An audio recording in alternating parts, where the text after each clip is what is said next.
열두 제자 일곱 번째 시간입니다. 일곱 번째라고 하는 것은 절반이 지났다라는 뜻이지요. 남은 절반, 또 새롭게 시작하는 절반도 함께 힘차게 가보도록 하겠습니다. 우리가 일곱 번째로 나눌 인물은 바로 야고보입니다. 오늘 읽은 성경에서 야고보와 요한이 둘 다 등장을 하는데 함께 나눌 인물은 야고보입니다.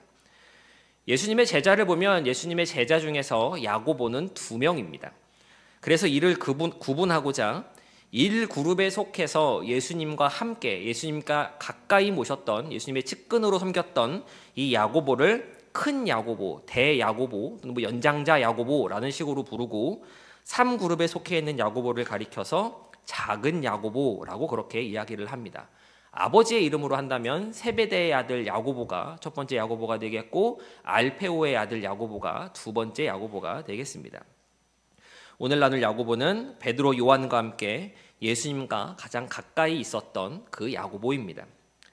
먼저 이 야고보의 출신과 가족 배경부터 한번 살펴보도록 하겠습니다. 예수님의 제자들 가운데에는 형제로 함께 섬겼던 이들이 있었습니다. 두 집안의 형제들이 있었는데 하나는 시몬 베드로와 안드레 집안이었고 또 다른 하나는 야고보와 요한이었습니다. 사도 요한이 바로 야고보의 형제였지요. 시몬 베드로와 안드레, 야고보와 요한은 모두 공통적인 직업을 가지고 있었습니다. 어떤 직업이었을까요? 어부였습니다. 그들은 어부, 물고기를 잡는 사람들이었습니다. 우리가 보통 오늘날에도 어부라고 이야기를 하면 뭔가 부자다라는 생각으로는 잘 이어지지 않는데 이들 4명은 그래도 꽤나 고수익을 올리던 그런 부자들이었습니다. 단순히 어부라고 하기보다는 규모가 큰 수산업자라고 표현하는 것이 더 적합한 표현일지도 모르겠습니다. 성경은 야고보와 요한의 아버지가 상당한 재산가였을 가능성을 이야기합니다. 오늘 본문인 마가복음 1장 19절과 20절 말씀을 다시 한번 읽어보도록 하겠습니다. 시작. 가시다가 세베대의 아들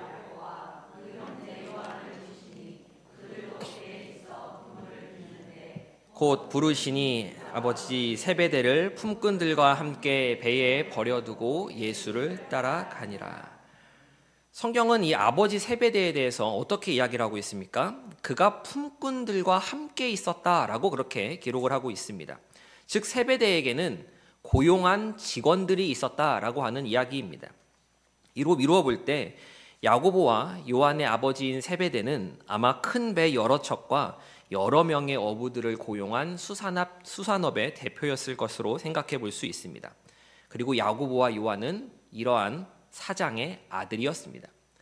그의 가정이 부유했을 것이라는 것은 성경의 또 다른 기록에서도 찾아볼 수 있습니다. 요한복음 18장 15절 말씀입니다. 제가 한번 읽어보겠습니다. 시몬 베드로와 또 다른 제자 한 사람이 예수를 따르니 이 제자는 대제사장과 아는 사람이라 예수와 함께 대제사장의 집들에 들어가고 라고 성경은 기록합니다. 사도 요한은 요한복음을 기록하면서 자기 이름을 밝히지 않습니다. 그 대신 자기 이야기가 나올 때에는 2가지 표현을 사용했는데 하나는 예수께서 사랑하시는 제자라고 하였고 또 다른 하나는 다른 제자라고 그렇게 자신을 표현했습니다.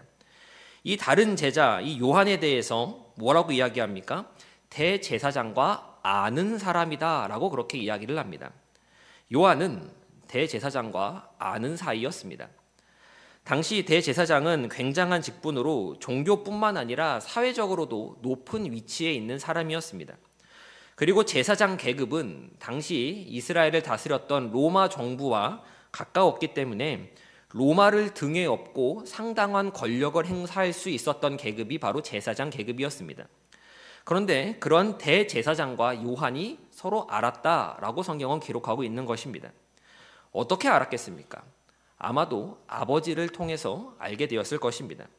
아버지가 수산업을 통해서 많은 부를 쌓고 이 부를 통해 상당한 영향력을 끼쳤을 것이며 정치적인 힘을 가진 사람들은 늘 돈을 가진 사람들, 사업가들과 친하게 지냈기 때문에 아마도 세베대와 대제사장은 연결되어 있을 것으로 그렇게 우리가 생각해 볼 수 있습니다.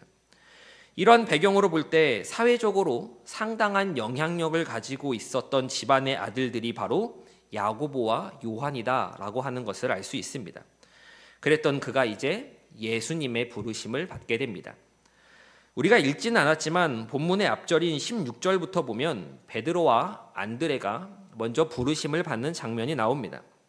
그리고 이어서 야고보와 요한을 부르십니다. 야고보가 요한보다 먼저 앞서서 나오는 것은 그가 요한보다 형이기 때문이다라고 하는 것으로 성경학자들은 이야기를 합니다. 예수님께서 야고보와 요한을 부르셨을 때 그들은 그 아버지 세베대를 품꾼들과 함께 배에 버려두고 예수님을 따랐다라고 성경은 기록합니다. 그렇게 어부 4인방은 모두 예수님의 제자로 부르심을 입습니다. 이번에는 야고보의 성격에 대해서 한번 생각해 보겠습니다. 먼저 베드로와 안드레, 야고보와 요한 형제를 비교해 보면 서로 차이가 있다라는 것을 극명하게 볼 수 있습니다. 베드로와 안드레는 같은 성격이었을까요? 베드로와 안드레를 둘 다 나눴었는데 기억이 나시나요? 베드로와 안드레는 서로 다른 성격이었습니다. 베드로가 외향적인 성격이라고 이야기한다면 안드레는 내향적인 성격이었습니다. 베드로가 수많은 군중을 대상으로 하는 것을 선호했다면 안드레는 1대1로 찾아가서 깊은 이야기를 나누길 좋아하는 사람이었습니다. 이렇게 베드로와 안드레는 같은 형제였지만 서로 다른 성격을 가지고 있었습니다. 그러다 보니 베드로와 안드레가 같이 움직이는 일은 거의 없었습니다. 이 둘이 같이 언급되는 경우도 거의 없지요. 각자가 각자의 일을 했습니다. 그러나 야고보와 요한은 이들과 달랐습니다. 이들은 성격이 비슷하거나 거의 같은 성향을 지닌, 같은 성격을 지닌 그러한 형제들이었습니다. 같이 행동했고 함께 움직였습니다. 오늘 야고보에 대해 나누면서도 자꾸 요한을 이야기하는 것도 바로 이와 같은 이유입니다. 야고보와 요한 형제, 이들은 어떤 성격을 가졌을까요? 예수님께서는 이 형제를 보시면서 별명을 하나 지어주셨습니다. 마가복음 3장 17절 말씀입니다. 우리 함께 읽어보도록 하겠습니다. 시작.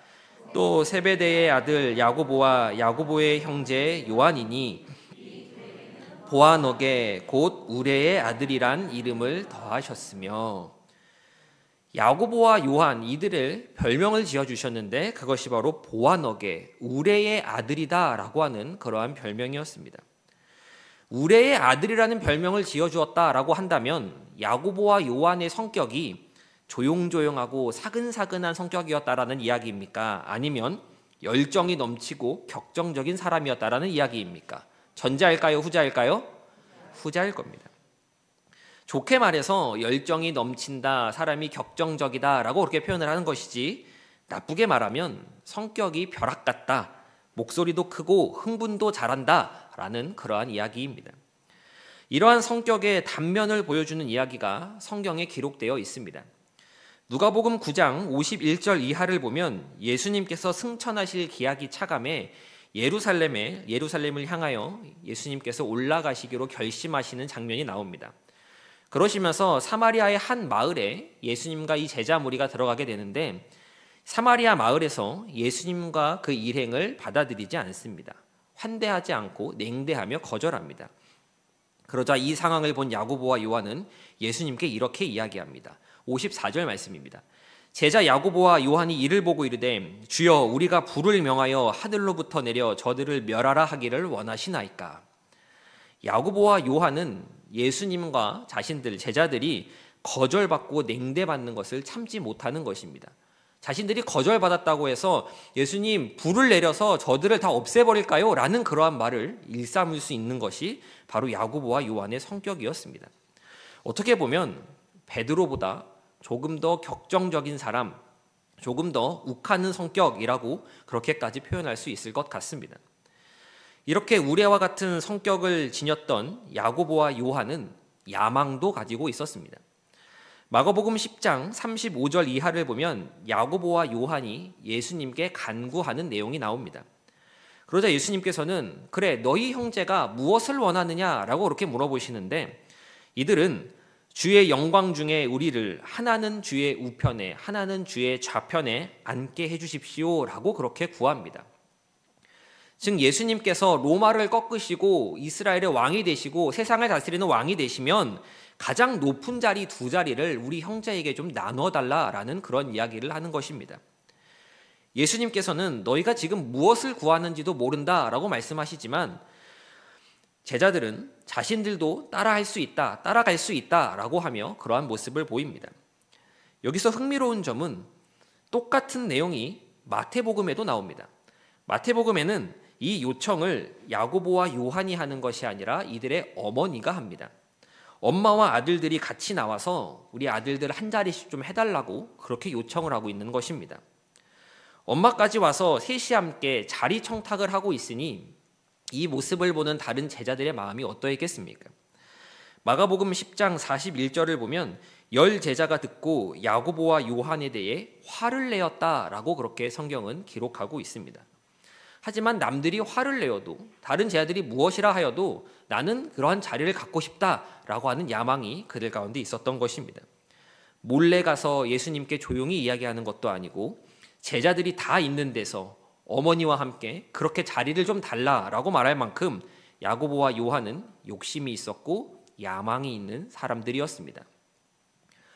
문득 야고보에 대해서 연구하고 묵상하면서 들었던 생각이 있는데 예수님의 제자들 가운데 이 1그룹에 속해 있는 우리가 베안야요라고 외웠던 이 1그룹에 속해 있는 사람들을 보면 안드레를 제외하고 나면 다 한 성격 하는 사람들, 불같은 성격의 사람들이었구나라고 하는 것이었습니다.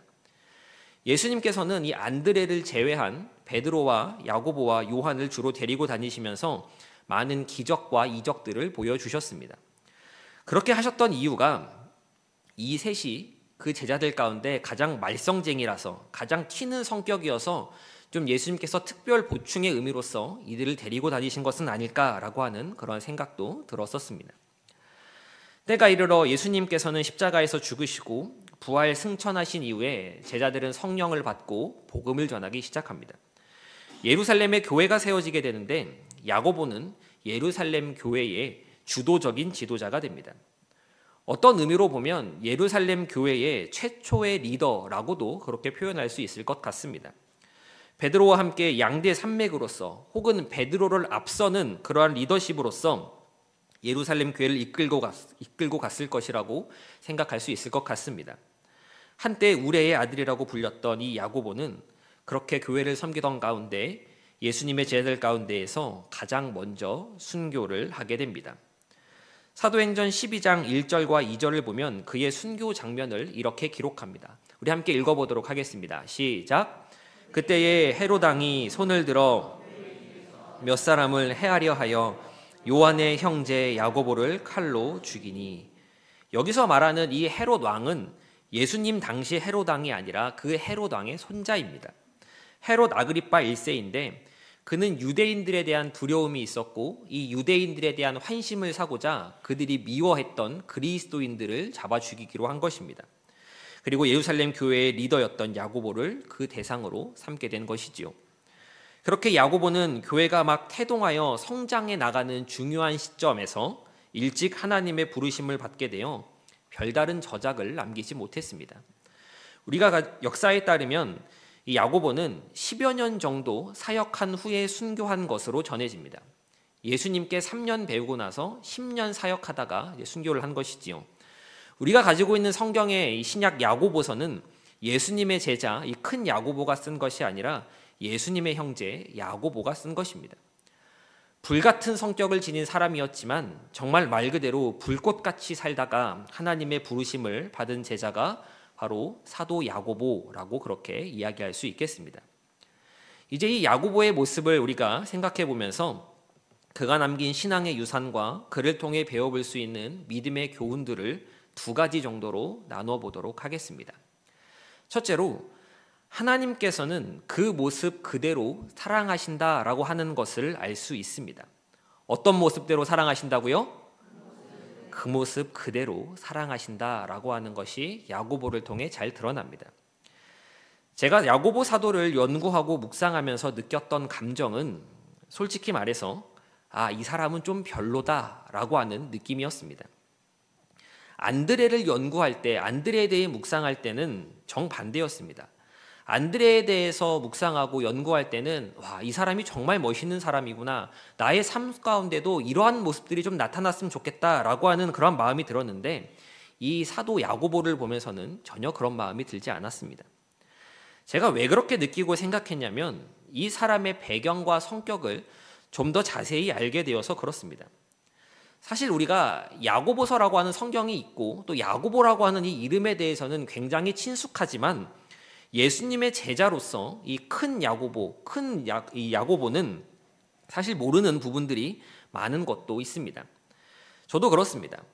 우리 야고보, 예수님의 큰 사도 이 야고보를 한번 생각해 보도록 하겠습니다. 성도님들께서도 들으시면서 이 인물을 한번 그려보시면 좋겠습니다. 어떤 사람이 있습니다. 집이 잘 삽니다. 아버지가 사장이고 그는 사장의 아들입니다.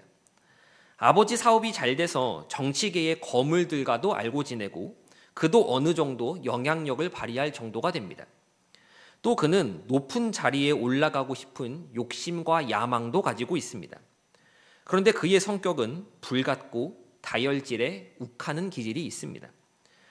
그의 스승께서 그를 보며 너는 우레의 아들과 같구나 라고 하는 별명까지 지어주셨습니다. 형제가 쌍으로 그러고 다닙니다. 그럼 이런 사람이 여러분들 주변에 있다라고 할 때 성도님들께서는 이러한 사람을 좋아하시겠습니까? 이 사람과 가까이 지내며 교류를 하고 싶으시겠습니까? 저는 가까이 하지 않을 것 같습니다. 우리가 그려지는 이미지라고 하는 것이 있지 않습니까? 대개 이런 부류의 사람들은 주변에 있는 사람들을 잘 배려하지 않습니다. 추진력이 있고 행동하는 것은 빠르지만 다른 이들의 형편이나 처한 상황들을 잘 고려해 주지 않습니다. 그것까지는 생각하지 않는 것입니다. 예수님께 다른 제자들 앞에서 우편과 좌편 자리를 요구하는 것을 보면 그려지는 이미지가 맞는 것 같기도 합니다.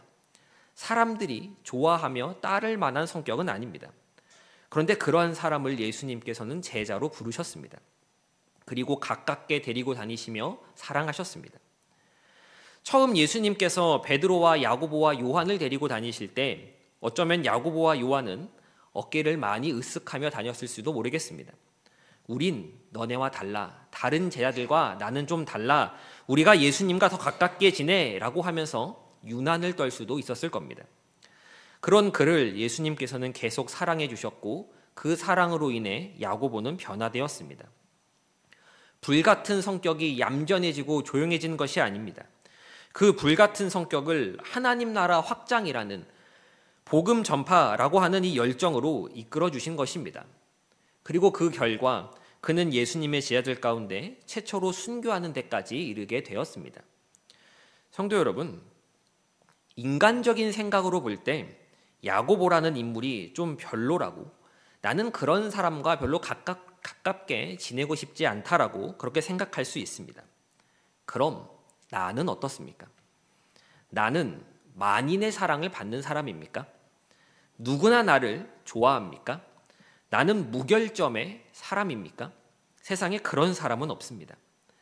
나는 나 스스로를 생각할 때 나 정도면 괜찮은 사람이지 라고 할 수 있겠지만 누군가는 나에 대해서 저 사람은 가까이 지낼 만한 사람이 아니야 라고 그렇게 평가를 내릴 수도 있습니다.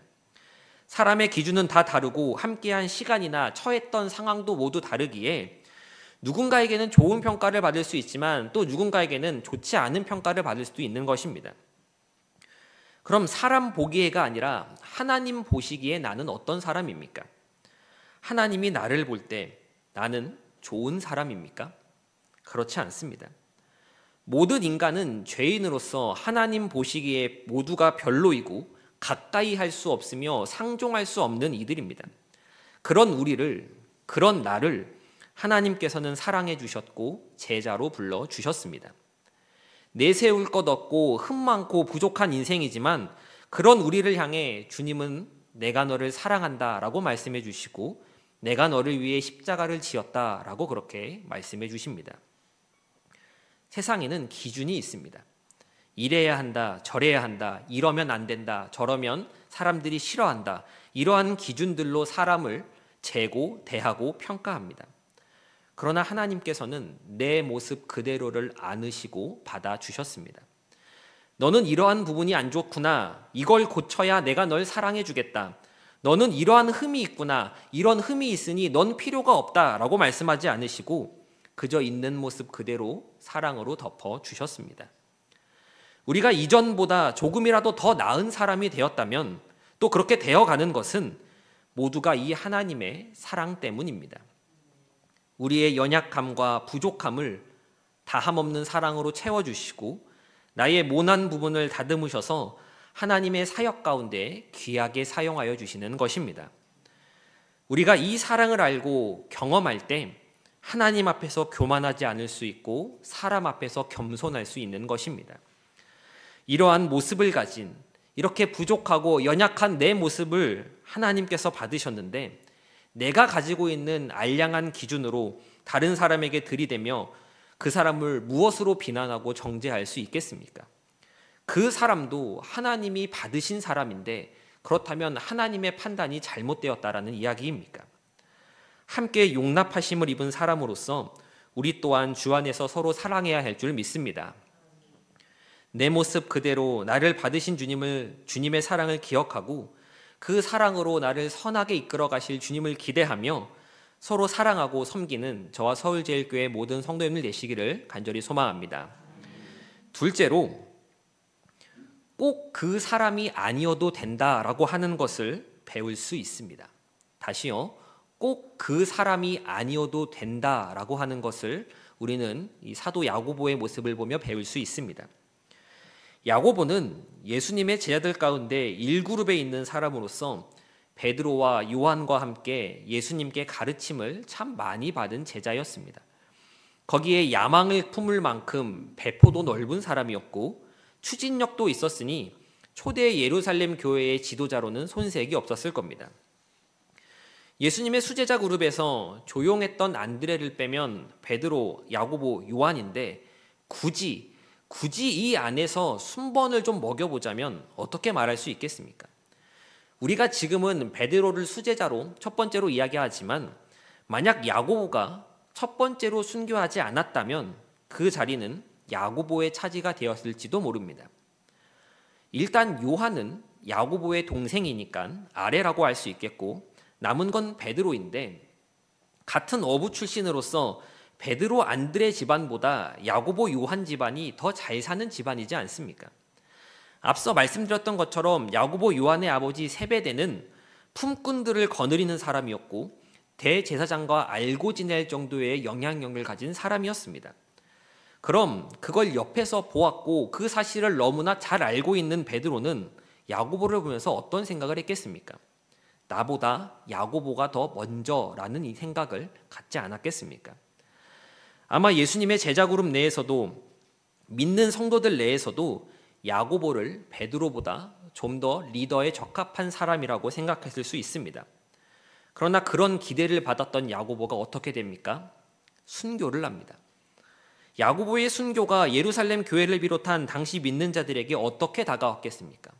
예수님께서 부활 승천하신 이후에 이 예루살렘 교회를 이끌고 나갈 지도자라고 생각을 했는데 그가 갑자기 죽임을 당한 것입니다. 그야말로 예루살렘 교회는 충격에 빠졌을 것입니다. 이제 막 교회가 성장해 나가는데 앞으로 큰 일을 담당해야 하는데 이렇게 일찍 가시다니 이제 일은 누가 하냐고, 이제 리더는 누가 나서서 하냐고 낙심하며 마치 초상집 분위기와 같은 그러한 분위기가 예루살렘 교회에 맴돌았을 겁니다. 그런데 예루살렘 교회가 야고보의 부재로 인해 망했습니까? 안 망했습니다. 리더가 없어졌다고 예루살렘 교회가 사분오열에 흩어졌습니까? 안 흩어졌습니다.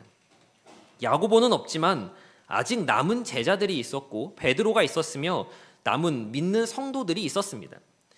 야고보 없이는 안 될 것 같았는데 야고보가 없어도 교회는 성장해 나갔고 하나님의 사역들을 교회는 감당해 내었습니다.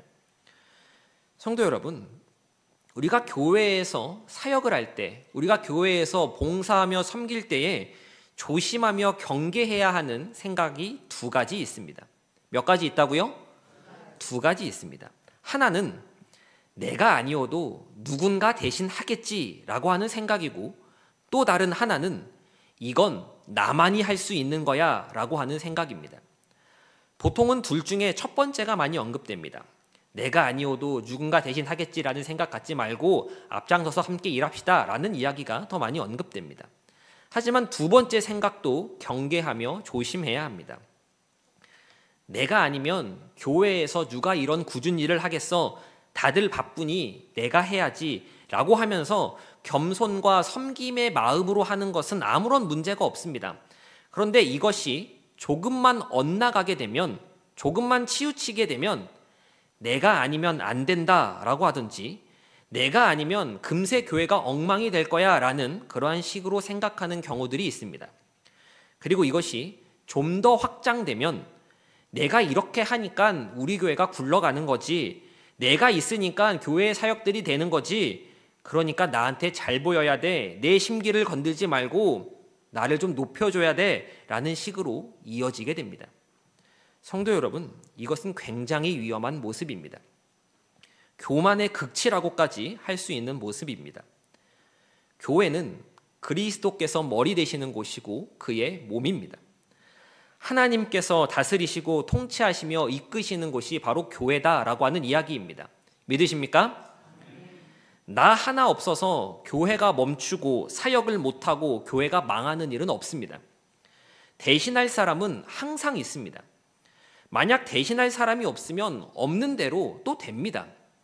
약간의 불편이 있을 수 있지만 그걸 가리켜 문제라고 할 건 없습니다. 더군다나 우리가 믿는 하나님은 길가에 굴러다니는 돌멩이들을 통해서도 하나님의 사역을 이루실 수 있는 분이십니다. 사람의 도움 없이도, 사람의 섬김 없이도 그 하나님의 사역들을 능히 하실 수 있는 하나님이시라는 이야기입니다. 우리는 우리의 섬김과 봉사에 있어서 우리의 의를 드러내서는 안 됩니다. 사람인지라, 연약한 사람인지라 그런 마음이 조금씩 올라올 수는 있습니다. 하지만 그럴 때 낮아짐과 기도로서 그 올라오는 싹을 잘라내 버려야 합니다. 내가 지금 교회를 섬길 수 있다라고 하는 것에, 내가 하나님의 사역 가운데 동참하고 있다라고 하는 이것에 감격하고 감사하는 것이 성도가 가져야 하는 바른 모습이고 태도인 줄 믿습니다. 나 같은 자를, 이런 모습을 가지고 있는 나를 하나님께서 제자로 부르시고 사랑해 주시며 직분을 더하시어 역할과 사명을 주신 것에 감사하는 마음이 있어야 한다라는 의미입니다. 제가 10여 년째 사역을 하고 있는데, 사역의 현장 속에서 자기가 맡아 섬기는 그 일이 권력이 되어서 다른 사람을 상처 입히고 교회를 혼란스럽게 한 일들이 있음을 볼 때가 있습니다. 그런데 그거 망하는 길입니다. 성도 여러분, 절대 그러시면 안 됩니다. 하나님 살아계시고 불꽃 같은 눈으로 보고 계십니다. 성도는 하나님 무서운 줄 알아야 합니다. 그것이 경외입니다. 성도는 하나님을 경외하는 사람이 되어야 하는 것입니다. 내가 없어도 됩니다. 내가 없어도 하나님의 사역은 이루어집니다. 왜 그렇습니까? 내가 일하는 것이 아니라 나를 통해서, 하나님이 나를 통해서 일하시는 것이기 때문에 그렇습니다. 주체는 내가 아니라 하나님이십니다. 내가 없으면 하나님께서는 다른 사람을 통해 그 일을 대신하게 하실 것입니다. 그렇기에 내가 지금 섬김의 자리에 있다라고 하는 것, 하나님께서 지금 나를 통해 하나님의 사역 가운데 동참하게 하신다라고 하는 것에 우리는 감사할 수 있어야 합니다. 부족한 나를 통해 그 일을 이루어 가시는 하나님을 바라보며 낮은 마음으로, 겸손한 마음으로 섬겨야 하는 것입니다. 이것을 아는 것이 진짜 성숙한 성도의 모습입니다. 하나님께서는 야고보 사도를 데려가셨습니다. 후에는 스데반 집사님도 데려가셨습니다. 만약 야고보 사도가 죽지 않았다면, 사도행전 가운데 스데반 집사님이 죽지 않았다면, 이들이 살아있다면 교회의 큰 일들을 능히 감당했을 것만 같지만 하나님께서는 이들을 데려가심으로써 인간의 예상을 뛰어넘는 방법으로 하나님의 일들을 이루어 가셨습니다. 섬길 수 있는 것이 은혜인 줄 믿습니다. 건강을 잃으면 섬기고 싶어도 못 섬깁니다. 내 맘대로 언제까지고 할 수 있는 것이 아닙니다. 기회 주실 때, 건강 주실 때 할 수 있는 대로 하나님을 섬기고 교회를 섬기며 기쁨과 감사로 나아가시는 저와 서울제일교회 모든 성도님 되시기를 간절히 소망합니다. 이제 내용을 정리하겠습니다. 야고보의 말년에 대한 교회의 전승을 보면 그는 지중해 연안에서 복음을 전했고 오늘날 스페인, 포르투갈 지방까지 가서 복음을 전했다라고 그렇게 전해집니다.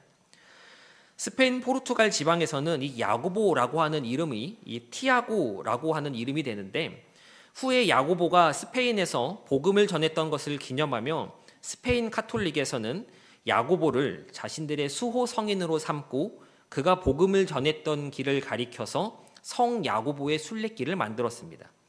스페인어로 이 성이라고 하는 것이 산이 되는데 이 길이 바로 산티아고 순례길입니다. 오늘날에도 산티아고 순례길 하면 유럽인들에게 예루살렘과 로마와 함께 3대 순례 성지로 그렇게 전해 내려오고 있는데 스페인에서 복음을 전했던 그는 다시 예루살렘으로 돌아와 복음을 전했고 헤롯 아그리파 1세에게 목이 잘리는 참수형으로 순교를 하게 됩니다.